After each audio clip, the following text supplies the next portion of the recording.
People are calling this the biggest threat to Bitcoin in years. The software that powers most of the network, Bitcoin Core, is about to make a controversial change. Supporters say it protects Bitcoin's neutrality. Critics warn that it could bloat the blockchain, drive up fees, and push Bitcoin away from its role as money. So, is this really the biggest threat to Bitcoin, or just another storm the network will survive? And what can you, the ordinary Bitcoin holder, do to counteract this threat? I've been asked by a number of viewers and readers of my Substack to cover this topic. While it's not as fun as making a video about Bitcoin as number go up technology, I believe it's important that people who own Bitcoin understand the issue and how you can participate in a way that helps to strengthen the network and protect Bitcoin as a form of hard money that allows the opting out of the corrupt, inflationary fiat financial system. Whilst I have a broad overview of the issue, I'm not especially savvy regarding the technical details and nuances. So I've tried to present it in terms that are understandable to a layperson like myself. I hope I have all the details correct. If there are any mistakes or glaring omissions in my summary, please feel free to let me know in the comments. So before we dive into the details, let's step back a bit. This particular threat involves Bitcoin nodes. Bitcoin nodes are not the same thing as miners. A Bitcoin node is software that connects to the Bitcoin network. It verifies transactions and blocks according to consensus rules and helps relay that information to other nodes. Technically, any individual can run a node. You can even run one from a standard laptop. I'll get to that a bit later on in the video. Bitcoin Core is the main software that most nodes use to run the Bitcoin network. Currently, Core makes up just over 80% of all nodes. It's not the only version out there, but it's by far the most common. And in October of this year, version 30 will be released, complete with a controversial change that has sparked one of the biggest debates in Bitcoin since the block size wars. First off, this change affects which transactions the nodes will relay across the network before they are mined. It's a node policy change. It's not a change to Bitcoin's core consensus rules or to the blockchain itself. This change is all about something called the op return. This is the part of Bitcoin Core that allows people to add extra optional data into transactions. For years, this has been limited to either 40 or 80 bytes, basically just enough to store a short message or a digital signature. But in the new release of Core, that limit is being removed, a decision made by the Core developers. Instead, people will then be able to add tens of kilobytes of data, which is plenty for various arbitrary files like documents, images, or even short videos. Developers argue the case for removing the op return filter is that it was arbitrary in the first place, that it complicates the code, that it isn't aligned with consensus or miner practices, and it's better to let fees rather than rules govern usage. In short, if users are willing to pay the fee, then non-monetary transactions should be allowed. On top of that, there already exists a means for transactions that would otherwise be filtered out by the op return limit to be accepted directly by miners.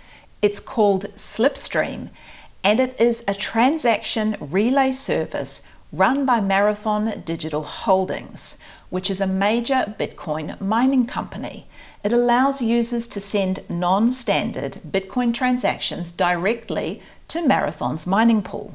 Normally, Bitcoin nodes enforce policies that reject or refuse to relay possibly large non-monetary transactions, i.e., those with very large op return data.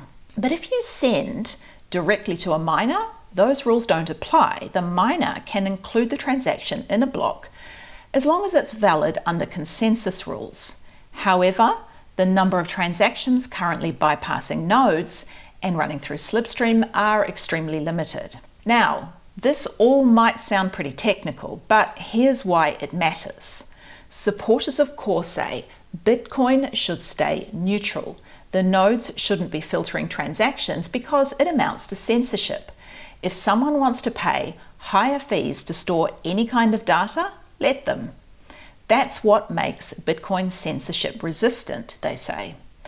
But critics of the change argue the opposite. They say that nodes should be allowed to have the option to filter transactions that they don't want to relay. They say this change risks filling Bitcoin with junk, memes, NFTs, or arbitrary files, instead of keeping it focused on being money. People like Samson Mow and Luke Dashier have warned that this could bloat the blockchain, drive up fees, and weaken Bitcoin's role as a global financial settlement system. In the worst case scenarios, this will allow illicit content to be unwittingly relayed by node runners and to be embedded in the blockchain permanently. In short, critics argue that Bitcoin has been working just fine with the op return limit, so why the rush to remove it? And that just because a few transactions are already able to bypass node limits, it doesn't mean that nodes should be opened up to accept all manner of non-monetary data. There is no need to throw the baby out with the bathwater, so to speak. This is not the first time controversy has erupted within the Bitcoin community. So let's step back to 2017, when a major fight broke out in the Bitcoin community over block sizes.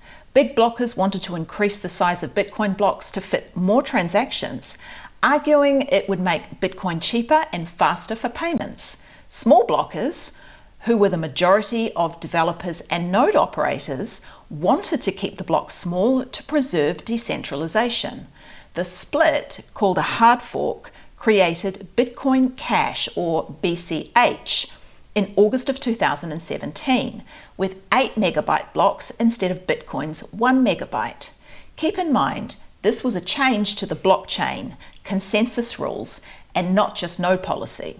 A year later, even within Bitcoin Cash, there was another disagreement. One camp, led by Craig Wright, who controversially claims to be Satoshi Nakamoto, and billionaire Calvin Ayre, pushed for much bigger blocks and a rollback to what they called Satoshi's original vision. This feud within Bitcoin Cash eventually escalated into a hard fork in November of 2018, creating Bitcoin SV, or BSV, otherwise known as Bitcoin Satoshi Vision, as its supporters like to call it. BSV allowed very large block sizes, and the result was it led to blocks stuffed with arbitrary data, centralization, security problems, and collapse in credibility and price. Ordinary people couldn't run BSV nodes because block sizes were so large it lost decentralization, and it's largely considered irrelevant in 2025. While BSV changed the blockchain's consensus rules and not just the node policy, which is what is at the center of the core controversy, its unlimited block sizes led to massive blocks filled with junk data, including objectionable and even illegal material. BSV is perhaps a cautionary tale of what can happen when non-monetary data is allowed to proliferate unchecked. So what are the critics of the Bitcoin core change proposing? This is where Bitcoin Knots comes in. It's an alternative version of the Bitcoin software. Knots enforces stricter policies and gives node operators more control over what they relay. It allows a node runner to choose not to accept op returns in excess of 40 bytes. And you may be unsurprised to learn that Knots adoption has exploded this year. Back in January, only a few hundred nodes ran Knots. By mid-2025, that number had surged more than 600%, and right now it has reached around 19% of all public nodes. That's a big deal because it shows real resistance to cause direction and adds to the resilience of the network. So before I go any further, if you're finding this video informative and helpful, please like and subscribe, and please share it with someone who needs to know about this very important issue. So why do people even want to store non-financial data on Bitcoin in the first place? So first of all, the permanence and censorship resistance of Bitcoin. So once something is recorded on the Bitcoin blockchain, it can't be changed or deleted. Journalists, for example, have time-stamped reports so that nobody could claim that they were altered later. Second, global accessibility. So Bitcoin is borderless and runs 24/7. You can anchor a document or message to it and know it's verifiable anywhere. Third, emerging applications from ordinals, which are NFTs stored on Bitcoin, to early experiments like colored coins. People have used Bitcoin security to represent assets, identities, or even simple messaging systems. And last, an attack on Bitcoin. So non-financial data could act like spam or worse, include illegal or illicit materials such as documents, images, or videos. This could even create the potential for a state-level attack. Think of the Bitcoin blockchain like your email inbox. The important financial transactions are like the emails you actually want to receive. Bills, work updates, or a note from a friend. When people start inscribing memes or huge files, that's like junk email. It clogs up the inbox, it makes it harder to find the important stuff, and sometimes even forces you to pay for more storage. And remember, every Bitcoin node has to keep those emails or transactions forever. So here's what that means in practice. First, blockchain bloat. The blockchain grows bigger, making it harder for ordinary people to run nodes. Second, higher fees. Spammy transactions push up the price of block space, making Bitcoin more expensive to use for payments. Third, mission drift. If Bitcoin becomes seen as a giant data ledger, its core identity as money could get diluted. Illegal or objectionable content. With larger op return limits, people could embed harmful materials from pirated files to abusive or even criminal content permanently into Bitcoin. Even though nodes only store raw data, regulators or governments could still pressure developers, miners, or businesses over hosting it. And last, network spam. Just like junk email, if someone floods the system with useless content, it slows the network down for everyone else. So what did Satoshi Nakamoto originally intend? The Bitcoin white paper makes it very clear. Bitcoin was designed as money. The clue is in the title. Bitcoin, a peer-to-peer electronic cash system. Satoshi wrote about payments between people without banks, solving the double spending problem, and creating digital cash. There is no mention of NFTs, tokens, or arbitrary files. That said, the protocol is neutral, and later upgrades like op return allowed people to experiment far beyond Satoshi's original vision, and that's why this debate is so heated.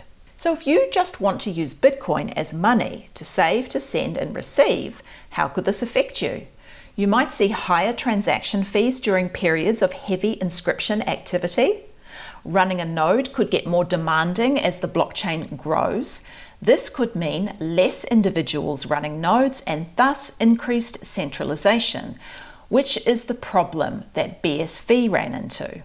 And Bitcoin's reputation could shift in the public eye from hard money to data ledger, which could confuse new adopters or invite more regulation. First of all, if you want to learn more about this issue in more detail, there are some channels that are covering this topic extensively, like Matthew Cratter's Bitcoin University and Bitcoin Mechanic. I've added links to their videos in the description below. As an ordinary Bitcoin holder who wants to keep the blockchain for monetary purposes in as much as possible, the best thing that you can do is run your own Bitcoin node and run knots. I'm actually setting up my own Bitcoin node running knots later this week. After learning about the controversy, I knew that as a supporter of Bitcoin as hard money, I needed to be running knots. On top of that, I think it's healthy for the network to have a greater diversity in Bitcoin node software, so increasing the number of knots nodes would never hurt. If you already run a core node, you could reject the version 30 upgrade, or better still, consider switching to knots. You can run a Bitcoin node from a PC or a laptop or even a mini PC. Maybe you have an old laptop laying around that could be used for this purpose.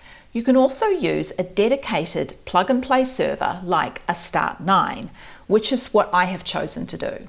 I'm working with the Bitcoin way to get my Bitcoin secured properly, and part of that is getting a knots node up and running. If you want some help securing your Bitcoin and setting up a node, get in touch with them. There is a link in the description below.